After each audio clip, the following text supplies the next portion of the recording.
ഇതാണ് വരട്ടെ ഒരു സുഹൃത്ത്.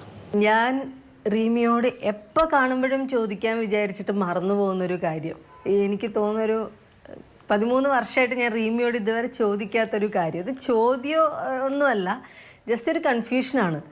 റീമി ശരിക്കും റിമി ടോമി ആണോ അതോ റീമി ടോമി ആണോ? അത് എന്നും എനിക്ക്, കാരണം ഞാൻ റീമി എന്ന് പറയുമ്പോൾ പലരും റീമിയാണോ ഉദ്ദേശിച്ചത്, ആരോ ഉദ്ദേശിച്ചത് എന്ന് ചോദിക്കും. അപ്പോൾ ഓ റിമി ടോമിയാണോ ഉദ്ദേശിച്ചതെന്ന് ചോദിക്കും. അപ്പോൾ ഞാൻ എന്നും നേരിട്ടത് ആ കൺഫ്യൂഷൻ തീർക്കണമെന്ന് ഞാൻ എപ്പോഴും വിചാരിക്കാറുണ്ടായിരുന്നു. ഈ ഒരു അവസരത്തിൽ ഞാൻ ആ ഒരു കൺഫ്യൂഷൻ തീർക്കാൻ പോവാ.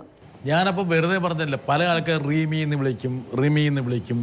ആ കുട്ടി റമ്മി എന്ന് വിളിച്ചോന്നൊരു സംശയം എനിക്ക് ഉണ്ടായിരുന്നു സത്യമായിട്ട്. നല്ല ചോദ്യം. അപ്പൊ എന്റെ ചോദ്യം വളരെ പ്രസക്തമാണെന്ന് മനസ്സിലായില്ല. ഇപ്പൊ കണ്ടോ, കാവ്യ പോലും ചോദിച്ചു. അതെ, കാവ്യയെ പറ്റി പറയാനാണ് ഞാൻ കണ്ടേക്കുന്ന ഇത്രയും ആഘോഷിക്കപ്പെട്ട മീശമാധവനാണ് എൻ്റെ ഫസ്റ്റ് പടം.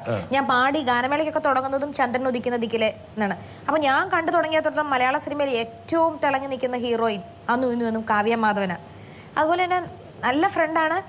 എൻ്റെ പാലയിലുള്ള വീടുകളിലാണെങ്കിലും ഇതിലാണെങ്കിലും നമ്മൾ വിളിച്ചില്ലെങ്കിൽ ആ വഴി പോകുമ്പോൾ കയറി വരാൻ കാണിക്കുന്ന ഒരു മനസ്സും അതൊക്കെ നല്ലൊരു മനസ്സ് ഉള്ള ഒരാളാണ്.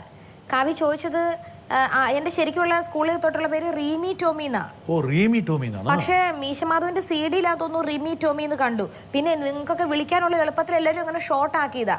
പിന്നെ ആരും ചോദിച്ചാൽ റിമി ടോമി, ഞാനും അങ്ങനെ ആക്കി. യഥാർത്ഥത്തിൽ റീമി ടോമി എന്നാണ്. റീമി വേണ്ട, റിമിയാണ് എന്റെ.